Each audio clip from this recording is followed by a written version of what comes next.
साथ मैं हूँ रमशा। नाज़रीन, आपको एक अहम खबर से आगाह करते चले। रमजान पैकेज के जरिए 5,000 रुपए फी खानदान को दिए जाएंगे।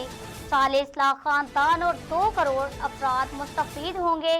गुज़श्ता रमजान के मुकाबले इस बार महंगाई में कमी हुई। वज़ीर आज़म का रमजान रिलीफ पैकेज की इफ्तिताही तकरीब से खिताब। मदरसा हुक्कानिया में दहशतगर्द हमले की मजम्मत करते हुए कहा कि दहशतगर्दी की हालिया लहर की वजूहात सब जानते हैं। खैबर पख्तूनख्वा हुकूमत दहशतगर्दों को फौरी कटहरे में लाए। मुल्क से दहशतगर्दी का नासूर खत्म करके दम लेंगे। तकरीब में वफाकी वजीर राना तनवीर ने कहा, रमजान पैकेज की रकम मुस्तहकीन को 10 दिन में ट्रांसफर हो जाएगी। डिजिटल वॉलेट के जरिए रकम मुस्तहकीन को पहुंचाई जाएगी।